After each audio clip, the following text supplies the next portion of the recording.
പ്രിയ പ്രേക്ഷകർക്ക് സീരിയൽ ന്യൂസിലേക്ക് സ്വാഗതം. കൂടുതൽ സീരിയൽ ന്യൂസുകൾ അതിവേഗം ലഭിക്കുന്നതിന് ഈ ചാനൽ സബ്സ്ക്രൈബ് ചെയ്യുക. ബെൽ ഐക്കൺ മറക്കാതെ ക്ലിക്ക് ചെയ്യുക.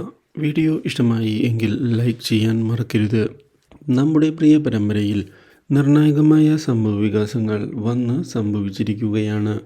ഒടുവിൽ മണിക്കുട്ടിയെ സ്വന്തമാക്കണം എന്നുള്ള തീരുമാനവുമായി മുന്നിലേക്ക് കടന്നു വരുന്ന നീത ഇതേ തുടർന്ന് കൃഷ്ണയെയും കാവ്യയെയും ചെന്ന് കണ്ടിരിക്കുകയാണ്. ഇരുവരോടും താൻ സ്വന്തം കുട്ടിയെ പോലെ മണിക്കുട്ടിയെ നോക്കാം എന്നുള്ള കാര്യം വ്യക്തമാക്കുന്ന നീത അതുകൊണ്ട് തന്നെ മണിക്കുട്ടിയെ വിട്ടുതരണം എന്ന് ആവശ്യപ്പെട്ടിരിക്കുകയാണ്.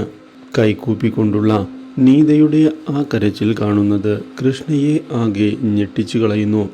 ഇതേ തുടർന്ന് കാവ്യയും ഇതേപ്പറ്റി സംസാരിക്കുന്നതിന് മുന്നിലേക്ക് കടന്ന് വരികയും ചെയ്തതിനെ തുടർന്ന് എന്താണ് ചെയ്യേണ്ടത് എന്നറിയാത്ത അവസ്ഥയിൽ ആകുന്നു കൃഷ്ണ.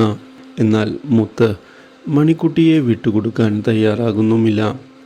ഇതിനിടയിൽ നീതയുടെ ഭർത്താവും കാര്യങ്ങൾ സംസാരിക്കുന്നതിന് കടന്നു വരുന്നു.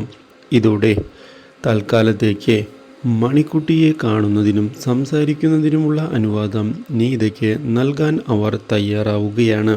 നീതയുടെ സ്നേഹം ലഭിച്ചു തുടങ്ങിയതിനെ തുടർന്ന് തൻ്റെ അമ്മയാണ് നീത എന്നുള്ള തോന്നൽ തനിക്കും ഉണ്ടാകുന്നുണ്ട് എന്ന് മണിക്കുട്ടി വ്യക്തമാക്കിയിരിക്കുകയാണ്.